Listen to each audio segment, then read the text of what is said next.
Okay, I'm going to get started by just welcoming everyone. Welcome to Wat Tung. Welcome to everyone who's joining online as well.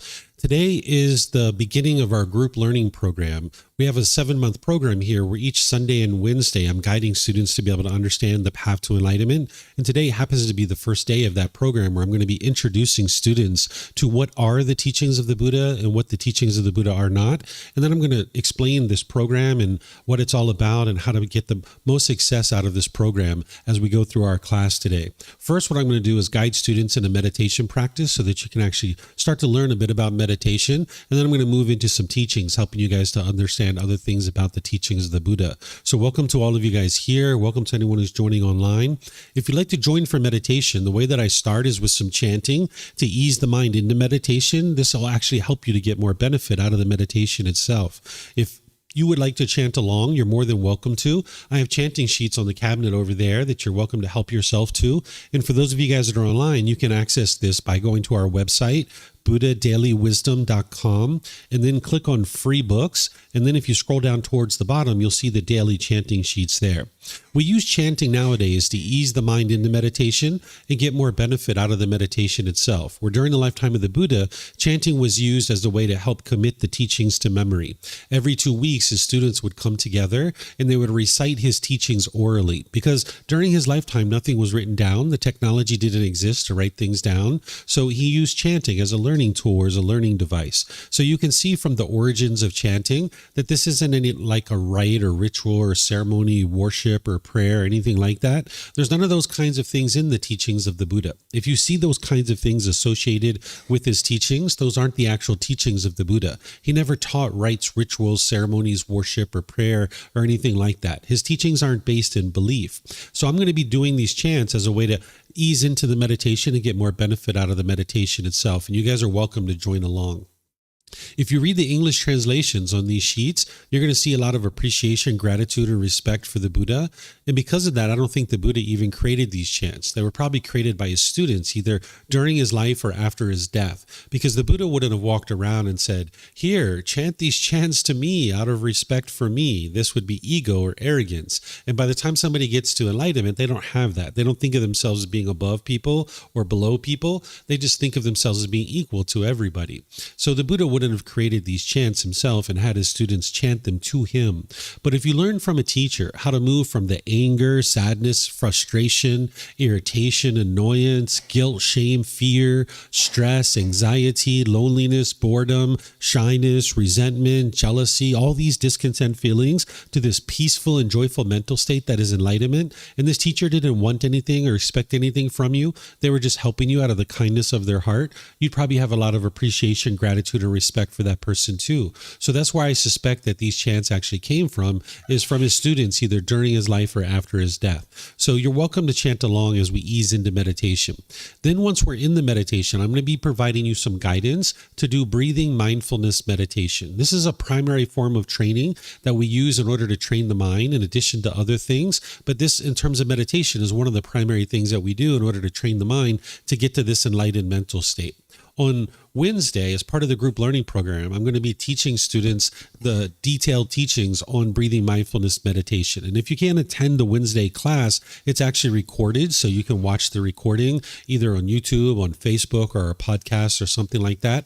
But nonetheless, that's where I'm going to teach the ins and outs of meditation, where today I'm just going to guide you in a meditation session, essentially instructing you and teaching you how to meditate while we're actually meditating together. Then there's going to be a period of time of quietness where we're all meditating at the same time here at the temple, and anybody who's joining online, we'll just all be meditating together. Now, during this period of time of quietness, there's possibility that you might hear some occasional noise or occasional sound. This is normal. If you're in meditation with a craving for permanent silence, when you hear a sound, you'll cause your mind to be frustrated or annoyed or some other discontent feeling. But if you're in meditation, understanding that the world around you is constantly changing, that it is impermanent, then when you hear those sounds, you'll understand that that's completely normal, that it's going to arise, change, and fade away. So you'll hear potentially sounds during that period of time of quietness. But then we're going to come out of the meditation with some more chanting, and that's where I'll start today's class. In terms of your body position for meditation, there's 4 positions that the Buddha taught. And you would learn these at different times as part of your journey to enlightenment. But today I'm just going to introduce you to the seated position. But the 4 positions are seated, lying, standing, and walking. But the seated position is like a common position that a lot of people use. So I'll introduce you to that. You could be sitting on the floor in a chair. Maybe if you're at home, you're on a bench or a sofa or a wheelchair. You can sit however you like. There's not just one fixed way to actually sit. But if you're on the floor, you might consider having some cushions under your rear. This will kind of help soften your seat a bit. And if you're going to bring your legs together in the cross-leg position, you might just choose to do that lightly. Whereas if they're real tight, this can impede the circulation in the lower body. You'd like to be able to feel the circulation going through your legs, that you're not going to experience numbness in your legs. Some people, because of that, like to put their legs off the mat, which gets their hips up in the air, and it lessens the angle at the hips, the knees, and the ankles, again, allowing the circulation to flow. The Buddha put his right hand over his left with his thumbs together, and he put this into his lap. But this isn't about everybody doing it exactly the same way, because that would be permanence. There's other options for you here that you might consider, or you might see what might work best for you. Some people like to put their palms on their thighs or their knees. Some people put their palms up or rest their hands comfortably in their lap. So you can put your hands and arms wherever you like. And the same thing is true for anybody who's in a chair or in a bench or a sofa or a wheelchair. You can also sit however you like. Some people like to put their feet flat on the floor or lightly cross at the ankles. But here in this chair, I've got my legs crossed, so that's an option for you as well. And then you can put your hands and arms wherever you like. In terms of your upper body, it's helpful if this is erect, with your sternum up and your shoulders back. This will help keep the mind attentive and alert during the meditation. Whereas if you were slouched, the mind would have a tendency to be dull or lethargic. But if you were real rigid, the mind could be overactive or uptight. So this is a dedicated, active, purposeful training session where you're eliminating certain unwholesome qualities and you're cultivating certain wholesome qualities in the mind. So you'd like the mind to be attentive and alert during the meditation. So having the sternum up and the shoulders back will help keep your mind attentive and alert, and it'll also make it easy for you to breathe in through the nose and out through the nose. So again, I'm going to start with this chanting to ease us into the meditation. You guys are welcome to join in, and then afterwards I'll come back in with the guidance to be able to help you.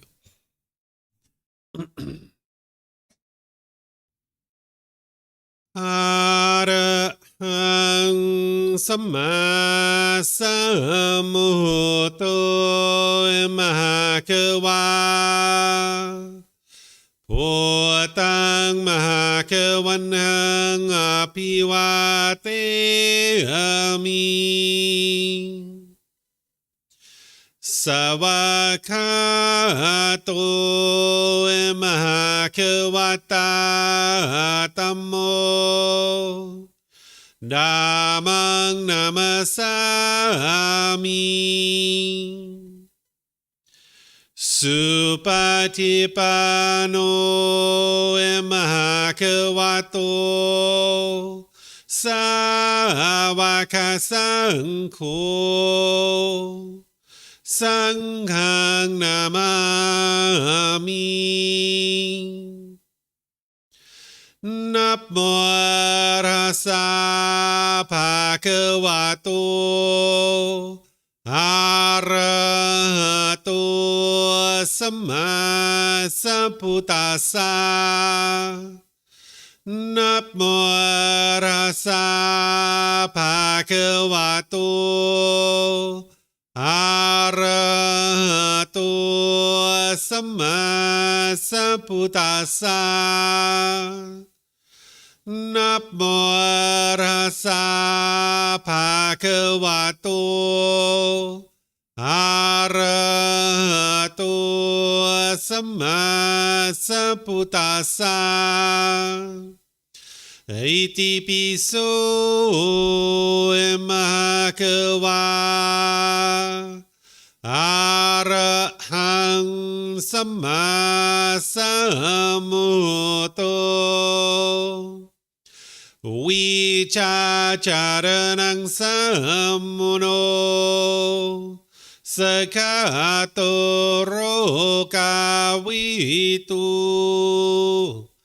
Anutero Purisa Dhamma Sati Satatawa manu sarang Poto Bhagavati.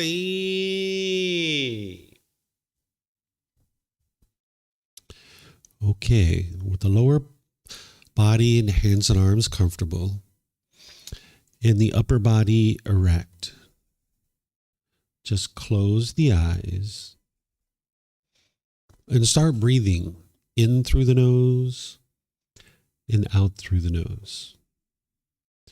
Here you're just looking to establish the breath. A nice, natural, steady, consistent breath. Not forced or controlled. Just a gradual inhale through the nose, experiencing the full breath. And then whenever you're ready, exhale out through the nose. Breathing in and out.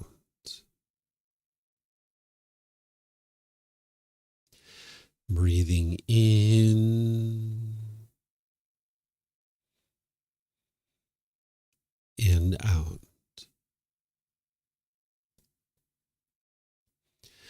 Your breath may not match up with the guidance that I'm providing, and that's okay. This is your practice. I'm just here for guidance.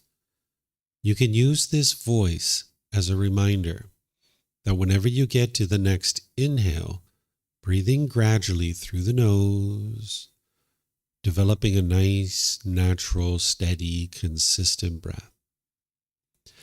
And then whenever you're ready, exhale out through the nose, experiencing the full breath. Breathing in and out. Breathing in and out.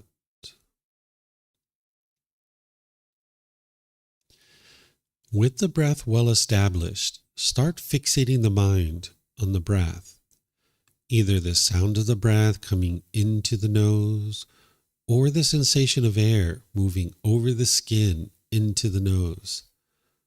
The breath is the present moment. Fixate the mind on the breath, the present moment. Breathing in and out. Breathing in and out.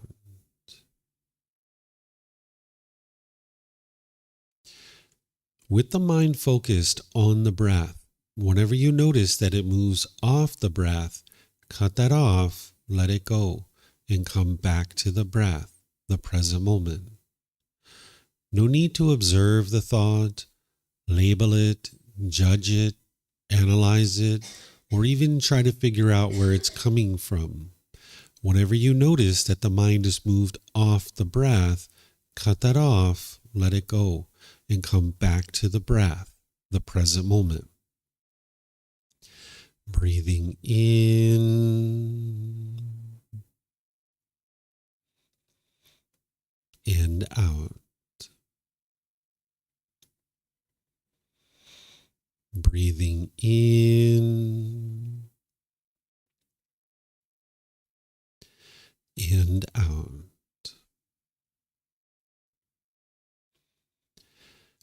I'm going to be quiet now and let you do this work of focusing on the breath, cutting off and letting go anytime the mind moves off the breath. You have nowhere to go. There's nothing to do. No one needs you right now. This is your time to focus on the breath. Breathing in and out.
อะระหังสัมมาสัมพุทโธมหะเกวาพุทธังมหะเกวันหังอภิวาเทมิสวากขาโตมหะเกวตาธัมโมธัมมังนามัสสามิ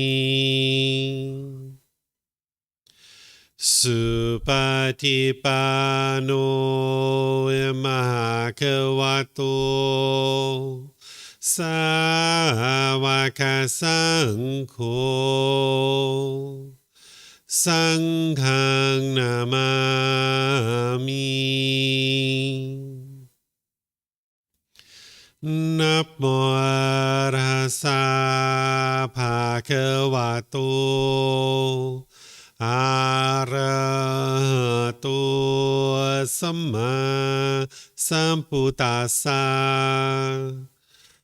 นะโมตัสสะภะคะวะโต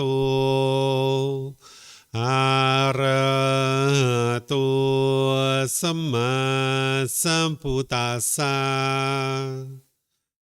นะโมตัสสะภะคะวะโตอะระหะโตสัมมาสัมพุทธัสสะอิติปิโสมหะเกวาอะระหังสัมมาสัมพุทโธวิจาจารณังสัมมุโนสคาโตโรกาวิตุอนุเตโรปุริสาดามาสติสัตตาตาวามนุสรังปุตโตภะคะวะติ Okay, if you guys would like to slowly make your way out of meditation. Once again, welcome to all of you guys here. Welcome to everyone online as well. What I'm going to do is I'm going to share an introduction to the teachings of the Buddha with you about what the teachings of the Buddha are and what the teachings of the Buddha are not. And then I'm going to share with you guys some details about this group learning program. If you're interested in gradually learning how to move your mind to this enlightened mental state that the Buddha taught, there's a program here that's going to last 7 months on Sundays and Wednesdays where you can gradually be learning the path to enlightenment. Whether you're here in Chiang Mai or whether you're anywhere else in the world, you can actually attend either live or watch our recordings to be able to gradually learn this path. As I go, I'm going to pause a few times to open up for questions to see what questions you might have, whether you're here at the temple or online. And if you'd like to ask questions, we have microphones here at the temple in the white bowl. All you need to do is get a microphone, press the gray button, hold it up to your chin, and we'll be able to hear you here at the temple, and they'll be able to hear you online as well. And if you speak here without a microphone, they won't be able to hear you online. So it's really helpful if you speak with a microphone. And then you can keep these with you because you might have more than one question, or someone around you might have a question, and you can just share the microphone with them. And then if you're not using it, if you could just turn it off, that'll help us not to get feedback through the speakers. And then anyone who's in Facebook, YouTube, or Zoom, if you would like to ask questions, you can put that into the comment section and I'll be able to see that. Or in Zoom, you have the added functionality of electronically raising your hand, unmuting your microphone, and then we'll be able to hear you throughout the live stream and throughout the temple as well. So again, welcome to all of you guys. This introduction that I'm going to share with you of the teachings of the Buddha is to first start with just helping you to understand what a Buddha is. Oftentimes people don't even understand what a Buddha is. So a great place to start to be able to understand an introduction to the teachings of the Buddha is to be able to understand what is a Buddha. What a Buddha is they meet 3 criteria. Of course, they're a human being, but what happened is that an individual who's a Buddha will have gotten to enlightenment by themselves without the help of any teachers or any guides. What enlightenment Enlightenment is where the mind's completely peaceful, calm, serene, and content with joy. It's a permanent mental state that one experiences through training of the mind. An individual who's a Buddha can actually get to that by themselves without the help of any teachers or any guides. Then their independently discovered teachings, they share those for the rest of their life from the time that they get to enlightenment until they die, helping countless people get to enlightenment. And then they preserve their teachings in such a way that countless more people will get to enlightenment after their death. So this is the three main criteria of what make a Buddha a Buddha. And this type of individual is very rare in the world. The last one that the world's currently aware of existed over 2,500 years ago. Oftentimes people will teach you nowadays that everybody's a Buddha, or that you have Buddha nature, or that you have Buddhahood. This isn't actually true. The Buddha never taught those kinds of things. These are misunderstandings that people have nowadays. The Buddha taught about how rare it is for this type of individual to exist in the world. Because not only do they have these three qualities that I just mentioned here, but they also have these other qualities too. They have a deep, profound memory. Even in the unenlightened state, an individual who's going to become a Buddha has a very deep and profound memory. That's how they actually get to enlightenment by themselves without the help of any teachers or any guides. They accumulate wisdom over multiple lifetimes to be able to then apply that in their last life to then be able to figure out how to get to enlightenment. So for example, the average human being, they have a limited capacity to their mind, kind of like a hard drive on a computer, where a hard drive has maybe like 500 gigabytes or a terabyte hard drive. And when you reach capacity, you need to delete old files in order to store new files. This is the reason why if you think back to your childhood, you just kind of have spotty memories because you can't remember everything that's happened in your life. You've had to delete old files in order to store new files. So you just have kind of spotty memories. But an individual who's going to become a Buddha, they actually have a deep, profound memory. They have an unlimited capacity to remember countless details about their current life and their past lives too. And they accumulate all that wisdom to be able to then get to enlightenment by themselves without the help of any teachers or any guides. So they have a deep, profound memory.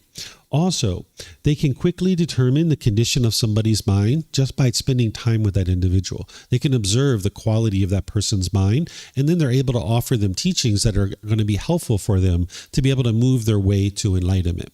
Now, this is something that an individual doesn't do, like a Buddha wouldn't walk around and just give unsolicited guidance to people, but for their students and people who are interested to learn the path, they'd be able to observe their mind and then provide them teachings to be able to help them. And then lastly, an individual who's a Buddha is going to be a living, breathing, walking example of their teachings. Whatever they teach, they're going to also be practicing those same things too, because they understand that their students are learning just as much through their spoken words as they are through their actions. So a Buddha is going to teach certain things of how to move the mind to the enlightened mental state, and you'll actually see that they're practicing those things too. And their students are learning from that, learning through their actions. So these are the qualities, and this is what a Buddha is. And as I shared, it's very rare for this type of individual to exist in the world. We refer to this kind of person as a fully, perfectly enlightened one. And the reason why is because by the time they get to enlightenment, what they know inside and out is the path to enlightenment. They know it very deeply and very clearly. They have deep wisdom about the path to enlightenment. Where an individual who's gotten to enlightenment, say like an average human being who's gotten to enlightenment, they will have gotten to enlightenment and their mind will be experiencing the same peace and joy as this individual who's a Buddha. But the difference is that individual might have gotten to enlightenment and maybe like 5-10% of the things that they're actually doing didn't lead to their enlightenment. But this other 90% of the things that they're doing actually led to their enlightenment. So they kind of have a little bit of extra baggage around. Where the time that an individual who gets to enlightenment as a Buddha, they only have the wisdom that it takes to be able to get to enlightenment. They can know other things about the world, but in terms of the path to enlightenment, their wisdom is very deep and very profound, very crisp. Because if they try a certain meditation and it doesn't work to get to enlightenment, they will discard it. And if they do a certain meditation and it's working to help them get to enlightenment, they will maintain that. But an individual who's learned from teachers, they will tend to keep things around that didn't actually contribute to their enlightenment. And this is why we don't consider that person a fully, perfectly enlightened one. But they're still enlightened, and that's wonderful for them that they've gotten to that point. But an individual who's a Buddha, they don't have teachers and guides, so they don't have that extra baggage around. They're fully, perfectly enlightened. So these are the criteria of what makes a Buddha a Buddha. And now what I'm going to do is I'm going to share with you what the teachings of the Buddha are and what they are not. What the teachings of the Buddha are is that it's a path to attaining enlightenment in this life through purification of the mind. What enlightenment is it's a mental state that you can attain during this life or at death, where the mind's completely peaceful, calm, serene, and content with joy. By the time you get to enlightenment, you would have eliminated all the causes and conditions that are producing things like anger, sadness, frustration, irritation, annoyance, guilt, shame, fear, stress, anxiety, loneliness, boredom, shyness, resentment, jealousy. Oftentimes people think that these feelings are caused by something external, but what the Buddha figured out is these feelings are actually being caused by what's going on in your own mind. And that's the reason why you can eliminate these, because it's actually the mind itself that's producing them. So his teachings is a path to purification in eliminating the conditions that are causing these feelings to arise. The mind, by the time it eliminates these pollutions of the mind, will have a high degree of focus, concentration, clarity, and deep memory. Because when the mind's in the unenlightened state, there are certain pollutions that the Buddha discovered, and it hinders the mind from having focus, concentration, clarity, and deep memory. But by the time you eradicate those out of the mind, you'll see that the mind's performing optimally. You'll notice that you have deep wisdom, where you can be polite, kind, friendly, and respectful to everybody. Oftentimes in the unenlightened state, you experience a certain amount of harshness and hostility and bitterness within your own mind, and that might come out to other people, where you're being impolite, unkind, unfriendly, and disrespectful. And oftentimes people think that disrespect, that impoliteness, that unkindness, unfriendliness is actually being caused by somebody else. But it's actually being caused by your own mind, and this is the reason why you can eliminate that, because the mind is causing it itself. Now, right now, the idea of you being polite, kind, friendly, respectful to everybody, that's not something you can maybe even fathom at this point. But through training of the mind and purification of the mind, you can actually get to the point where that's the case. And because of that, you'll notice that your personal and professional relationships are really blossoming. Because as long as you're being bitter and harsh and hostile to people, that's all just going to come back to you. So by the time you get to enlightenment, your personal and professional relationships are at ease, because you're being loving and kind and warm and gentle in all these different relationships for an extended period of time. And you'll see that more and more that that's what's coming back to you. You'll notice that you can't even be in a bad mood any longer. By the time you get to enlightenment, it's physically impossible for the mind to experience a bad mood. The way that this is happening is through the purification of the mind. You're eliminating certain pollutions that the Buddha discovered.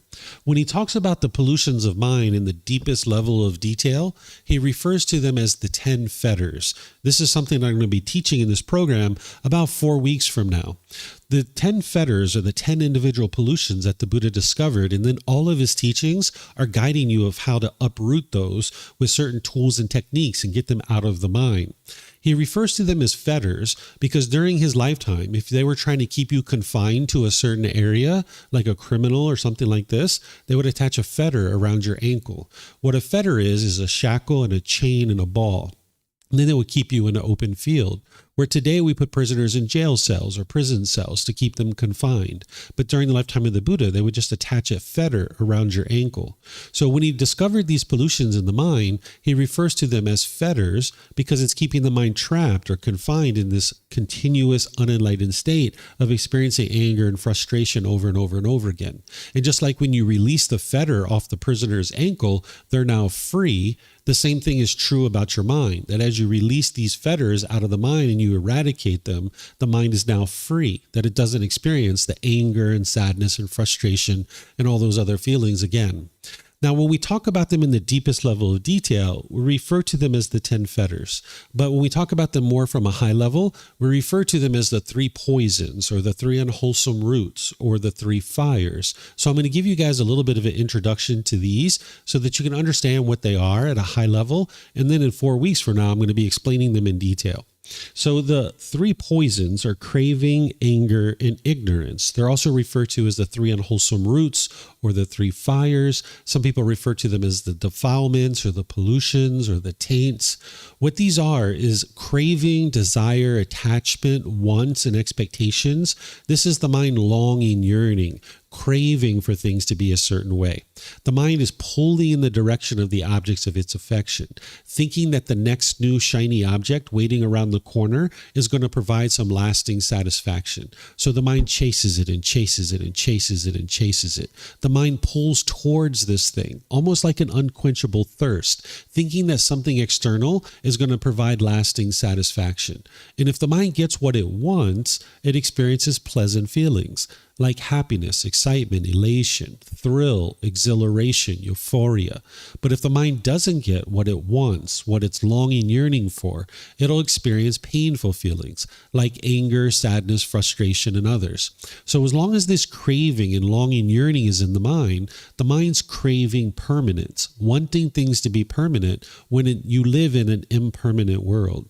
So you can see your own mind, if you look at this closely, where your mind is longing, yearning, and your mind only can be happy when it gets what it wants. And when it doesn't get what it wants, it experiences anger, sadness, frustration, or others.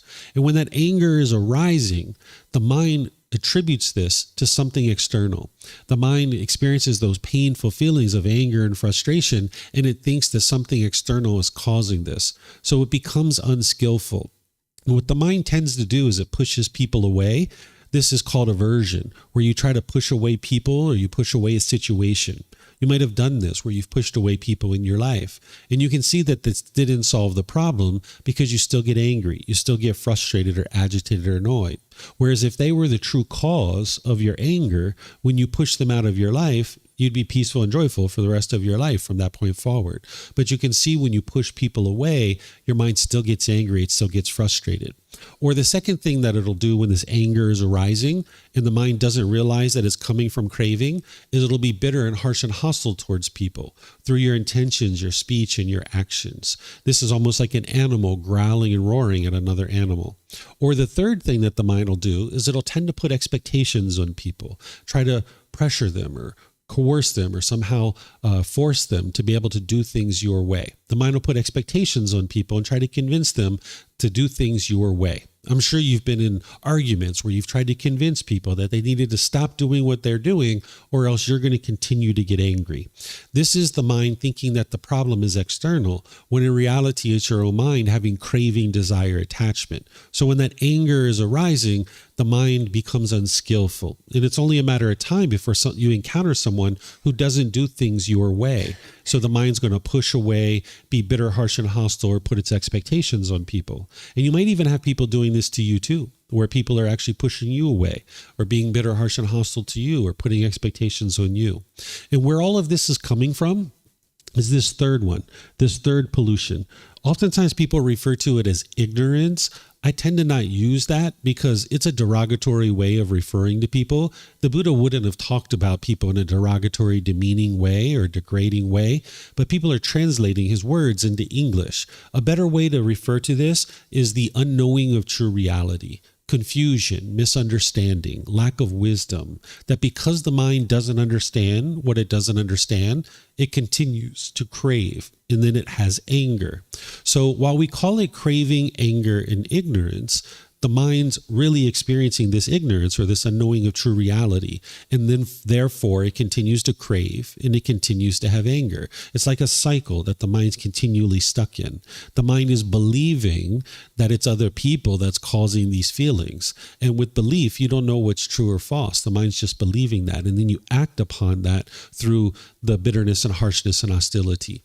So the mind is being purified of this craving, anger, and ignorance by arising wisdom. What wisdom is when you learn, investigate, and examine something, then you reflect on it to independently verify whether it's true or false, and then you practice that teaching in order to be able to confirm that this is true wisdom. So none of the teachings of the Buddha are based in belief, because with belief, you don't know what's true or false. You're just believing it because somebody convinced you to believe it or you convinced yourself to believe it. So in order to awaken to enlightenment, you need to cultivate wisdom about the natural laws. And that's what's going to eradicate this ignorance so that then an individual learns how to eliminate craving and anger. So what the Buddha did is he helped you to be able to awaken or cultivate wisdom of the natural laws of existence.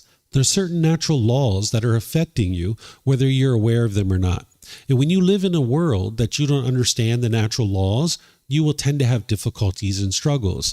This is what we did when we were all growing up. We didn't understand the natural law of gravity. And because of that, we experienced struggles and difficulties. We fell down, we hit our head, we bumped our elbows, we broke our toys. We had all these difficulties because we didn't have the wisdom of the natural law of gravity. We didn't understand the world that we lived in. But then slowly but surely, we gained wisdom of this natural law of gravity, and now we make wiser decisions because of that wisdom. We never believed in the natural law of gravity. We can see the truth for ourselves, that it exists. We're not believing that it exists. We can actually see it for ourselves. And now when we awoke to that wisdom of this natural law of gravity, now we make decisions to tie our shoes a bit tighter. We look at the surface of the sidewalk when we're walking down the street. We stopped being so giddy and bouncing around like a little kid all the time. And now we can do things like climb ladders, ride bicycles, get on airplanes, and fly all over the world because we're making wiser decisions, because we're more informed about these natural laws. Because when you lack wisdom of the natural laws, you will tend to make unwise decisions. And these natural laws are affecting you, whether you're aware of it or not. So these natural laws that the Buddha taught, they're affecting you whether you're aware of it or not. And if you don't understand these natural laws, you will tend to have struggles and difficulties in the world. So one of the main natural laws that the Buddha helped people to be able to learn is called the natural law of Gama. You might have heard this referred to as karma. That's the Sanskrit version of this. It's just a different language, where the original teachings of the Buddha are in the Pali language. So people who study those will tend to use the word Gama. This isn't anything mystical or magical. It's not about punishments and rewards. It's not about who's at fault or who's to blame. There's no being who's overseeing this natural law and dishing out things to each other. What this natural law of Gama is cause and effect, or action and result. It's the results of your decisions. That when you make decisions wisely, you will experience wholesome Gama, or wholesome results. And when you make decisions unwisely, you will experience unwholesome Gama, or unwholesome results. And when you don't understand this natural law of Gama, you will tend to make unwise decisions, and you will experience unwholesome results, or unwholesome Gama. And when that's happening, what people tend to do who lack wisdom of this natural law is they will blame whatever they experience on good luck or bad luck, or destiny or fate. Or they might say that God or some entity called the universe is what actually caused this in their life. Or people might blame others. And as long as an individual is doing this, they're lacking the wisdom to see that it's their own decisions that are leading to any particular result that they're experiencing in life. So what the Buddha is helping you to do is learn, examine, and investigate his teachings, then reflect on them to independently verify whether they're true or false, and then you practice his teachings, integrating them into your day-to-day life, and this is what's helping you to cultivate wisdom and make wiser and wiser decisions based in this natural law of Gama. So if you're having difficulties at this point to be able to see what you're experiencing in life is coming from the decisions that you're making, you can ask yourself these kinds of questions. Ask yourself, who chose where you're sitting right now? Who chose the hairstyle that you have? Who chose the clothing that you're wearing? Who chose whether or not you ate breakfast this morning? Who chose where you live? Who chose the job or occupation that you have? Who chose the friends that you sand blowing back in my face? So this natural law of Gama is something that the Buddha is helping you to cultivate wisdom about. And now with that wisdom, you can navigate the world more and more peacefully. So the Buddha didn't explain the way the world should be. That's not what he did. He didn't explain rules and commandments and this is the way the world should be. And if everybody does these things, the world would become a peaceful place. Instead, he's explaining the way the world is. Because when you understand the way the world is, you can go out into the world and navigate the world more peacefully. So that's what he's actually teaching you. He's helping you to understand how to train the mind to experience complete peace and joy through acquiring wisdom of these natural laws, where you can eradicate the pollutions of the mind. The Buddha's teachings are timeless. He spoke very clear, very concise, and very precise. You don't need to interpret his words or figure out what it is that he was saying. He says it very clearly. And then you don't believe those teachings, whether it's in a book, whether it comes from me or anybody else. You don't believe these things, because with belief, you don't know what's true or false. Either you convinced yourself to believe it or somebody else convinced you to believe it. You need to be able to see the truth and cultivate wisdom. People who are on the path to enlightenment, they are not followers or devotees or anything like this. Instead, they are independent practitioners who are looking to cultivate wisdom. And what a teacher is like a tour guide who's pointing out for you the things that you need to learn, and we're providing you the resources to be able to learn and grow and develop on the path. But each individual student is responsible for their own growth, their own learning, and their own development. And now, through that growth and development, using these clear teachings, you'll be able to see the truth more and more. Because his teachings are timeless. These natural laws that he taught about over 2,500 years ago, it's the same natural laws that exist today. So you don't need to figure out and interpret his teachings, because he spoke very clear. And those natural laws that he taught about 2,500 years ago are the same natural laws that exist today. He was born in 563 BCE, and he died in 483 BCE. He was born in a region of the world that we refer to as Nepal, and he taught in northeast India. And those lines and those borders didn't exist during his lifetime, but that's the region of the world that he was from. And those natural laws that he taught are exactly the same natural laws that exist today that existed during his lifetime. He did teach about the cycle of rebirth in the realms of existence of hell, animal realm, the afflicted spirit realm, human realm, and the heavenly realm. These are all things that you can independently verify. Right now, you might not have the wisdom of how to independently verify these, but as you grow and develop on the path to enlightenment, there's teachings that you can use in order to independently verify this. In our book series, in volume 11, chapter 105, I have 17 different criteria of how to independently verify the cycle of rebirth. But it's in volume 11, chapter 105 for a reason, because that's usually when you actually approach these things.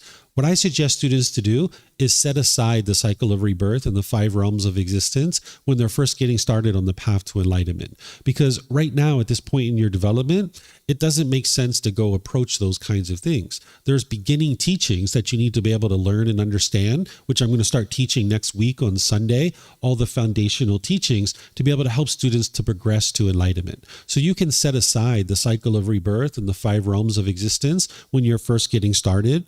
But I will share with you that he taught these teachings for a reason. Oftentimes people think that they only have one life. You might be believing that right now, but you don't have any evidence that you only have one life. You might just be believing that. Right now, you might not be able to remember your past lives, but as you're training your mind with the teachings of the Buddha and you're lifting this pollution out of your mind, there's the potential that you might observe your past lives and start noticing memories from your past lives. So the Buddha taught the 5 realms of existence and the cycle of rebirth because it's true reality. It's what's truly happening. And he describes the way the world is. Because if you were starting to train your mind and uproot this pollution out of your mind using his teachings that he's teaching you, and you start having residual memories from your past lives, like maybe you start having recurring memories of being murdered in your past lives, and you don't understand that that's from your past lives, and you just keep having these recurring memories over and over and over again, it could really shake you up. But if you understand that that's your past life memories, you can just set it aside and don't think that you're going crazy or anything like that. Or with these realms of existence, the hell realm, the afflicted spirits, which are ghosts, in the heavenly realm, sometimes people think that these beings are in some far distant land somewhere, like the heavenly realm is way up in the sky, or the hell realm is deep down in the core of the earth. These beings are formless beings. They don't have physical form, but they're here in the same time and space as all of us, and some people can actually see these beings. If you didn't understand that's the way the world truly is, and you could actually see these beings, you might think you're going crazy. So some people are able to see hell beings or afflicted spirits, which are ghosts, or heavenly beings. And some people can even hear their voices as well. And just like you're at a restaurant and maybe 2 tables over, people are speaking a little bit loudly and you can ignore their conversation, the same thing is true with these beings. If you start hearing their conversations, you can actually ignore that. But an individual needs to be able to understand that this is the way the world truly is and that they're not going crazy. So that's the reason why the Buddha taught these things, because that's the way the world truly is. The Buddha did teach about this being of God. Sometimes people think that he didn't teach about this being. You'll hear people go as far as saying that the Buddha denied the existence of God or that he rejected God. If somebody says this, they haven't actually penetrated into the teachings of the Buddha deep enough, because he actually did teach about this being. But he didn't put this being at the center of his teachings, because it's not this being that determines whether or not you get to enlightenment. He puts you at the center of his teachings because it's your decision that determine whether or not you get to enlightenment. But he did teach about this being because people had certain understanding of this being, and he was interested in making sure people understood what this being was all about. So he does teach about this being in his teachings, but he doesn't make this being a focal point of his teachings. So there isn't any worship or prayer. There's no fear of this being. This being isn't punishing you or rewarding you. That's not what this being is doing. By the time we get to chapter 18 in our book, in this particular program, I'm going to be teaching how to get to enlightenment either with a relationship with this being or without a relationship with this being. You get to choose for yourself. It's just like a neighbor. You could choose to have a relationship with your neighbor, and that's going to help you because when you go on holiday or you need to borrow something, you have somebody that you can talk to. But you can also get through life without a relationship with your neighbor too, and you'll be just fine, right? So I'll help you guys to be able to understand that when we get to that point. The largest, most complete collection of the teachings of the Buddha are in what's called the Pali Canon. This is 45 volumes of books that are about this thick. The average person doesn't actually have access to the Pali Canon. Here in Thailand, it would cost you about 3 months of your salary to be able to print this out. So while we have about 500 million people in the world that consider themselves Buddhist, very few of them actually study with the original words of the Buddha. This is why we see so many misunderstandings in the world. You can go places and you'll see people doing rites, rituals, ceremonies, worship, prayer, and things like this, which don't have anything to do with the teachings of the Buddha. But because people don't understand his original teachings, that people will actually be doing these things. His teachings were documented shortly after his death, and they assembled this into what we refer to as the Pali Canon. I've consolidated this, and with a team of people, we actually put it into 13 books where you can actually approach it and it's more manageable. And I give it away for free. These teachings have been inadvertently hidden, not intentionally, but inadvertently hidden for so long because it's so costly to be able to print them out. But now with modern technology, we can actually give it away for free because you can download it from our website. You can take it and go print it yourself. You can get printed versions here by reimbursing us for our printing cost, or you can order it on Amazon if your country has access to Amazon. And this way you can see what did the Buddha actually teach and what he didn't teach. I've been to over 200 temples in my life, and I've only ever been to one temple that shares the original words of the Buddha. If you do the math on this, that's less than 1%. So that shares with you how uncommon it is for people to actually be studying with the original words of the Buddha.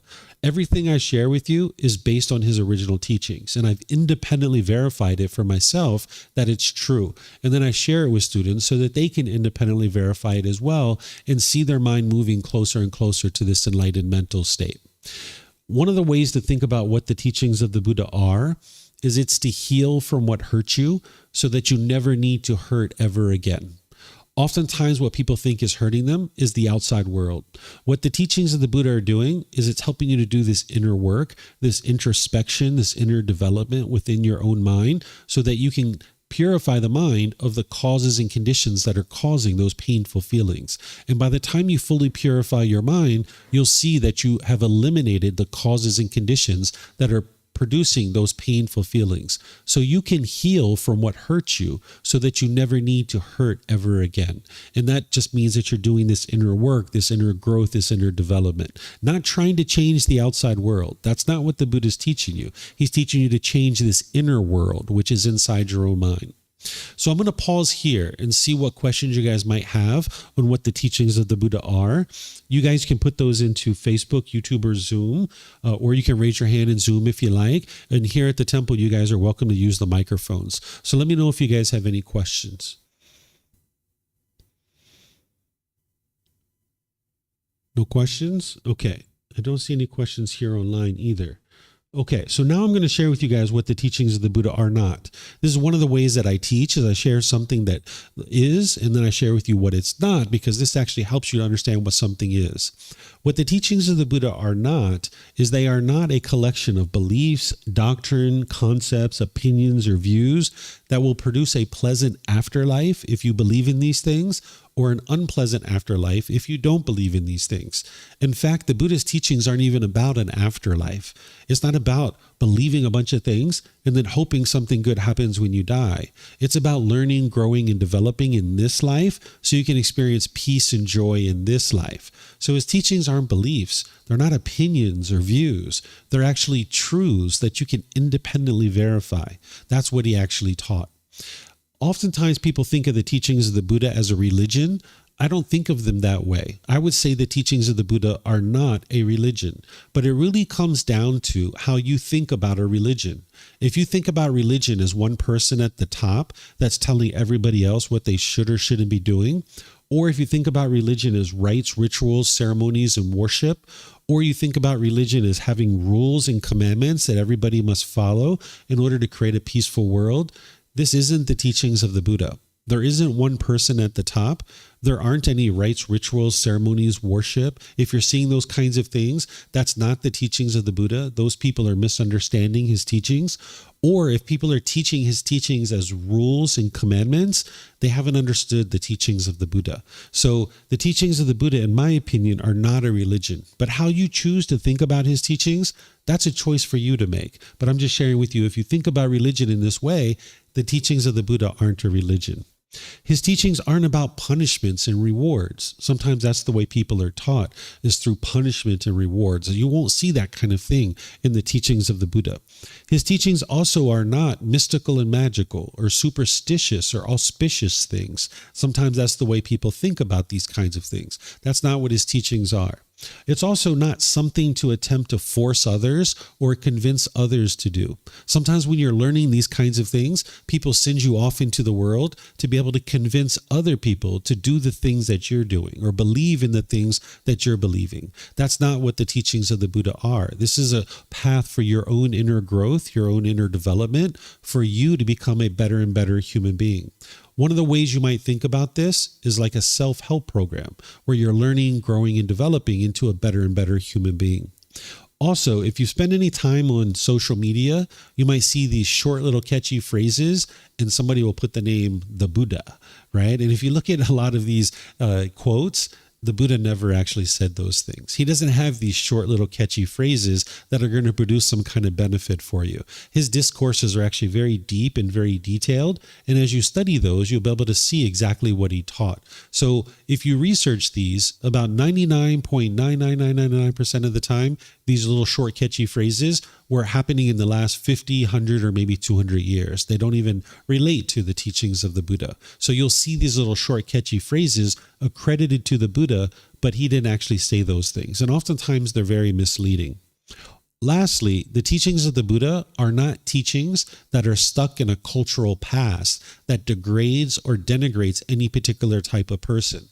Sometimes people think, oh, the Buddha taught 2,500 years ago. Surely he degraded women, right? He kind of pushed them down and thought of them as less of a person.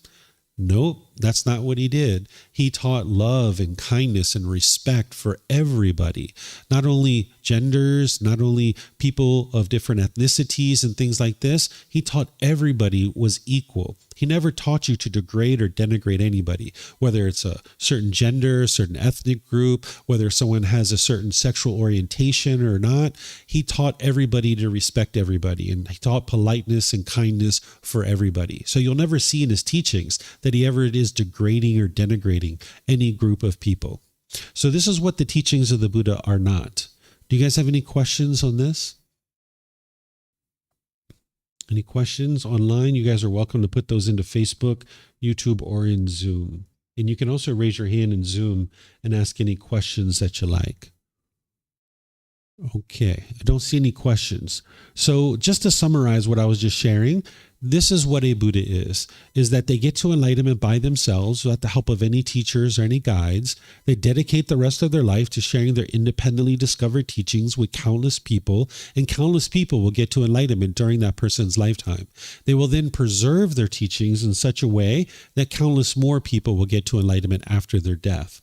The path to enlightenment is a journey of growing, learning, and developing to gain wisdom of how to purify your mind and train your mind, becoming a better and better individual through gradual training, gradual practice, and gradual progress.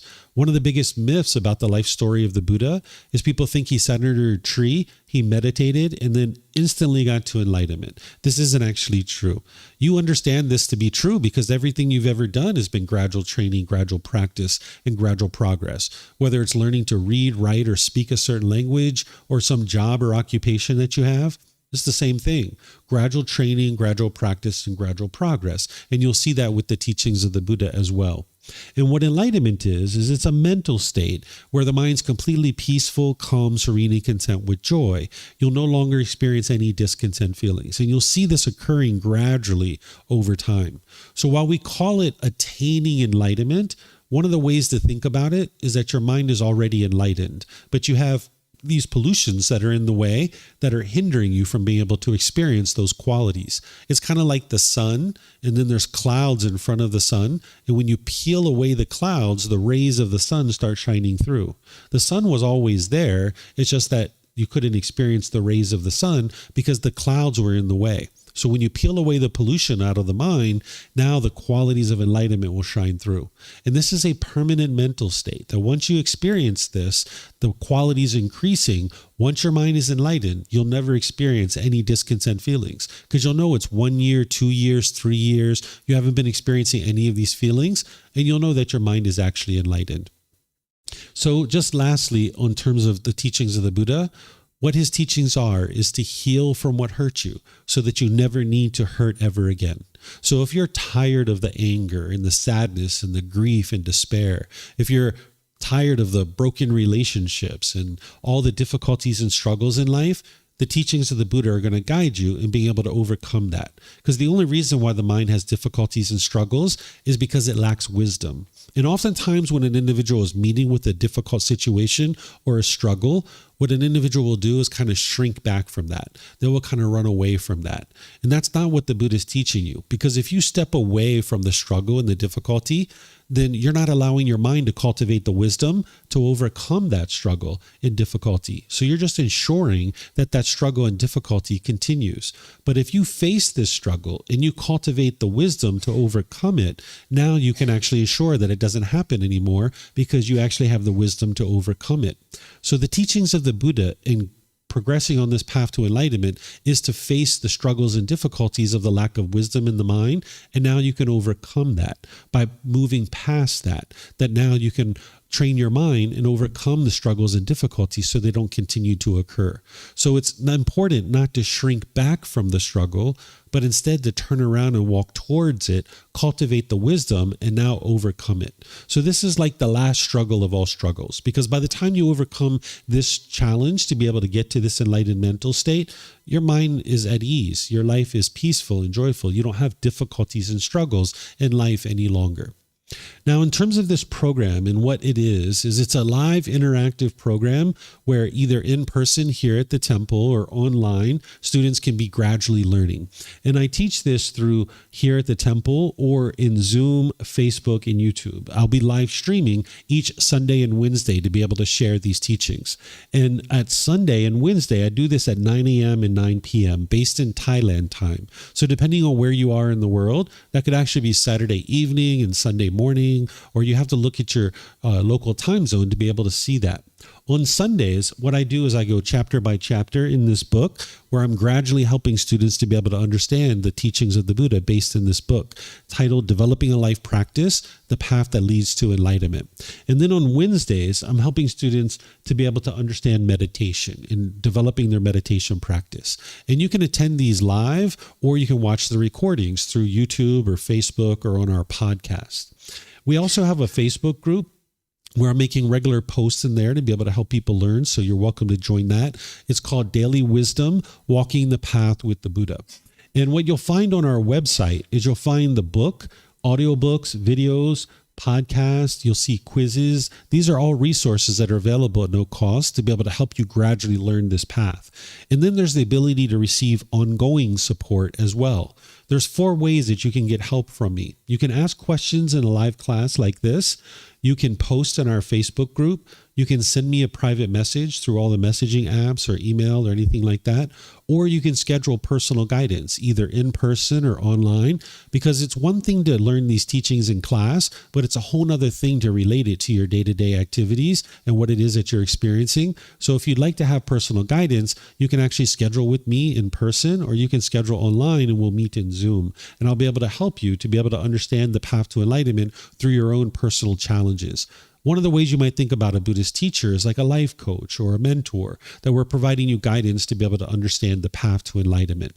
It's your decisions that are going to lead to any particular result that you experience, but a teacher is kind of like an advisor, giving you advice based on the teachings of the Buddha. But we'll never make decisions for you, and we'll never tell you what you should or shouldn't be doing. We'll just provide you the wisdom of the teachings for you to then make the wise decisions yourself.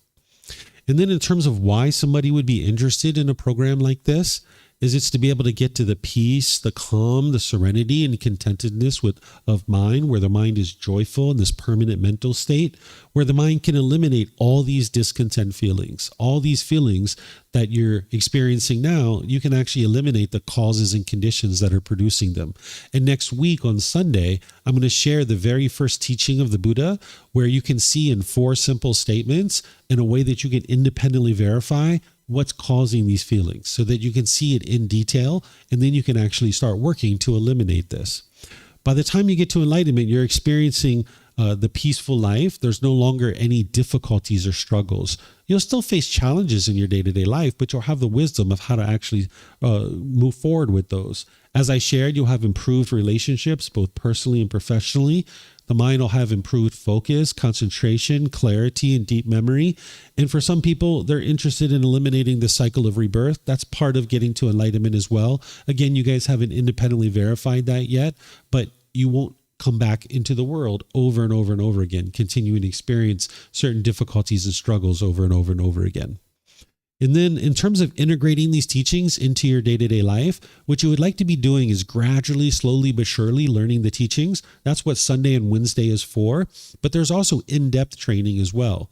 Like tomorrow, Monday through Friday, I'm going to be starting an in-depth course where 9 a.m. to 3 p.m., I'm going to be teaching the foundation and the path to enlightenment here at the temple, and I'm going to be live streaming it as well. So you can learn in this group learning program where you're slowly learning the teachings, but you can also take in-depth training at different times too, because I have various courses and retreats that you can learn as well. Then you'd like to be gradually learning through reading the book 10, 15, 20 minutes a day, where instead of taking a big bite where you're reading for 2, 3, 4 hours, you actually just read little by little each day. So if you get this book, you can actually start reading it now, which is the preface. I'm actually not going to start chapter 1 of the book until about 5 or 6 weeks from now. But I'm going to, in the beginning of the program, help you to get a real nice overview of the path to enlightenment, but doing that in an in-depth way. So you'd like to be gradually reading the book each day. Then you'd like to develop a meditation practice. You'd like to be developing a practice of generosity where you're practicing frequently giving and sharing with the people around you, because this is going to train your mind to let go. That when you have craving, desire, attachment in your mind, you'll tend to hold on to things very tightly and you'll tend to be selfish. But when you give and share and you practice generosity without any expectation of anything in return, this is going to enhance the quality of your mind to be able to train it to let go. So slowly but surely, you'd like to be practicing generosity, sharing your time, effort, energy, and resources without any expectation of anything in return. And this is something that I'm going to help you guys to understand later in our program. Then you'd like to be working on improving your moral conduct. I'm also going to be teaching you this as part of this program, because in the unenlightened state, there's a certain amount of unwholesome or harmful things that you're doing through your moral conduct. And as long as you're putting out that harm's going to come back to you.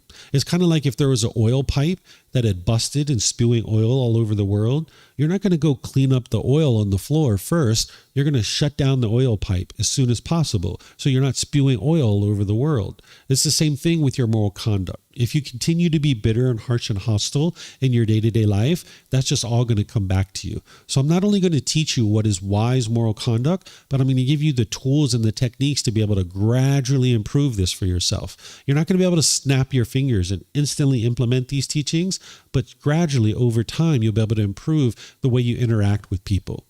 Then you'd like to do a meditation practice about 2 or 3 times a day, building up to 30 minutes of meditation. This can take you 6 months, a year, even 2 years to build up to this. But remember, you're not in a race with anybody. You're not in a competition with anybody. You like to gradually build up your practice, and that's what's going to support you to be able to improve your moral conduct. If you don't understand the meditation, then it would be very challenging to be able to implement improved moral conduct.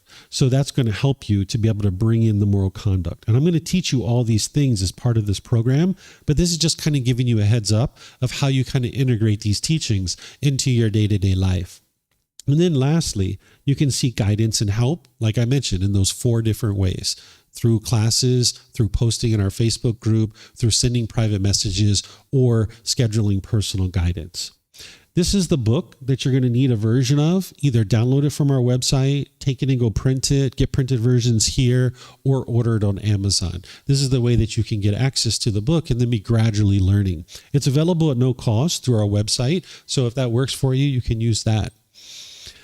Then each week, I'm going to just be covering 1 chapter. Here at the beginning of this program, I'm going to be gradually helping you to be able to learn in this way. That each Sunday, I'm going to be, for the next 3 Sundays, I'm going to be introducing you to the Eightfold Path and doing this in an in-depth way. So I'm going to break it down into 3 different sections. And then on the 5th Sunday, I'm going to be sharing the 10 fetters, which are the 10 pollutions that the Buddha discovered. And then starting on the 6th Sunday, I'm going to be doing chapter by chapter by chapter, where each week I'm going to be progressing in the book chapter by chapter by chapter. And then on Wednesdays, the first 4 Wednesdays, I'm going to be focusing on breathing mindfulness meditation and helping students to develop that. And then on the 5th, 6th, 7th, and 8th Wednesday, we're going to be developing loving kindness meditation, which is helping you to eliminate anger, hatred, and ill will out of the mind, even the lesser versions like frustration, agitation, and annoyance. And then from that point forward, I'm just going to be rotating between breathing mindfulness meditation and loving kindness meditation. So back here, what I was sharing is that this is an independent program. This is you gradually progressing through learning with all the resources. And you're going to need to independently verify what it is that I'm sharing with you. I'm going to show you how to do this next week, where you're not believing anything that you're reading or anything that I'm sharing. So when I walk you through the class next week, I'll show you how to independently verify the teachings. And you can be working on establishing a meditation practice. And where possible, I suggest you set aside the things that you've learned previously. Because if you haven't studied with the original words of the Buddha, you haven't yet penetrated into his teachings. And oftentimes those things that you've learned can stand in your way of being able to approach his true teachings based in his original words. So where possible, if you could set those things aside, it'll be really helpful for you. So lastly, just to kind of end this, and then I'll just kind of open up to any last minute questions that you guys might have, is that no one has ever accomplished anything great and magnificent through complacency. Oftentimes what the unenlightened mind does is it feels dull and bored and lethargic. It's not really interested in being motivated and encouraged and having ambition and enthusiasm to walk forward in life through inner growth and inner development.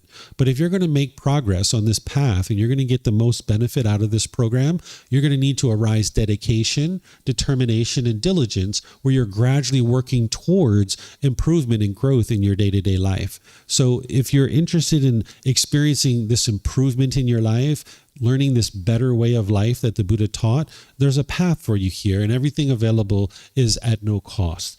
And you're going to get out of this program whatever you put into it. If you're gradually learning and growing and developing on this path, reaching out for guidance as you need help, you'll see that there's a lot of improvement. I've seen some students in as short as 2 days learning and progressing on this teachings, that they've actually seen improvement. Now, that's not the case for everybody, but I've seen that in some cases that students have come to me after just a couple of days of learning and sharing with me how they maybe got an email that would have normally shaken them up and they would be feeling guilty or shameful, that they didn't experience that their mind was peaceful when they experienced getting that email. So everybody's results are a bit different, but the Buddhist path, his teachings will absolutely lead to this peaceful and joyful mental state. I wouldn't be doing what I'm doing if it didn't. So I'm very dedicated and motivated to be able to share these teachings with you. And if you guys are interested in healing from what hurt you so that you never need to hurt ever again, there's help for you here to be able to help you learn how to do that. So let me know what questions you guys have here or maybe online. If you guys have questions, just let me know.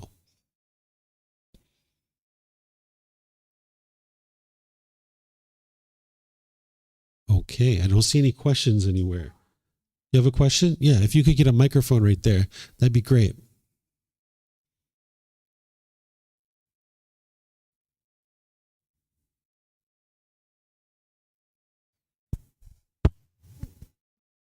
So I've got a question that did you say at the beginning that Buddha didn't say everybody is a Buddha?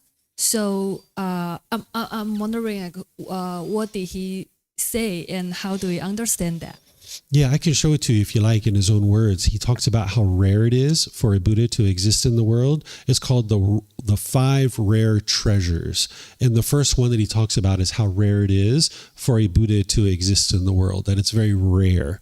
And if everybody was a Buddha, then he wouldn't have said that, right? And then he talked about these 4 other things that are very rare. He said that it's very rare that someone is able to teach his teachings. He says once his teachings are taught, it's very rare that somebody will understand his teachings. And then once someone understands his teachings, it's very rare that they will practice his teachings in the way that he taught them. And then the 5th one, he says it's very rare for someone to be appreciative and have gratitude. So if you'd like, I can show this to you in our book series, and I have it on my hard drive too. I can pull it up for you and show you. It's in the first book as well, where you can see him explaining how rare it is for a perfectly enlightened one to exist in the world. But today, 2,500 years later, there's people that think that everybody's a Buddha or that you have Buddhahood or Buddha nature, but the Buddha never actually taught that. So when you understand the criteria of what make a Buddha, you can see that that's a very rare type of individual that exists. But today, there's a lot of people that have that misunderstanding because they're not studying with the original words of the Buddha. But when you study with his original words, you can see the truth for yourself, and then you can independently verify it for yourself too.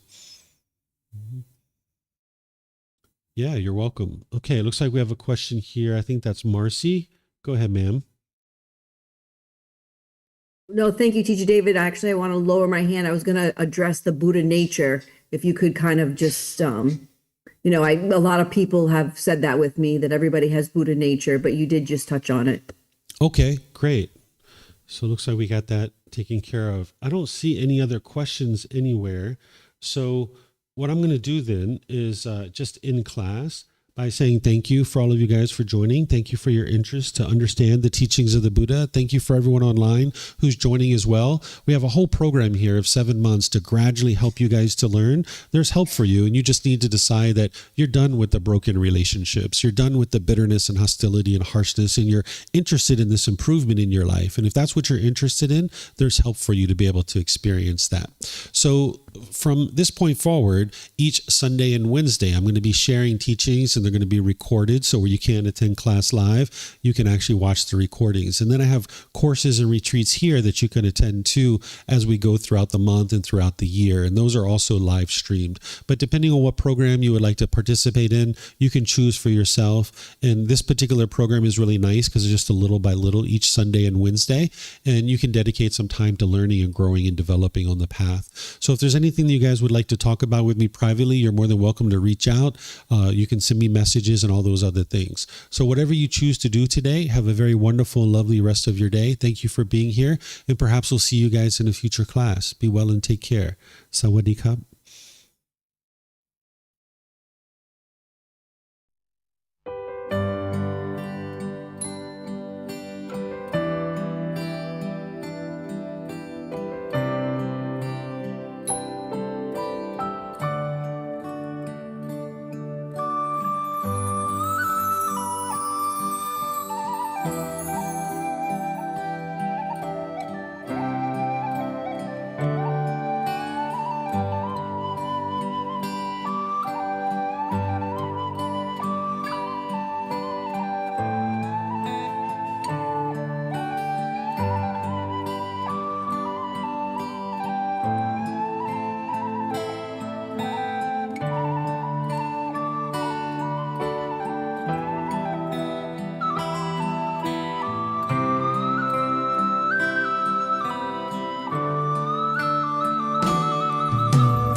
Thank you again for watching.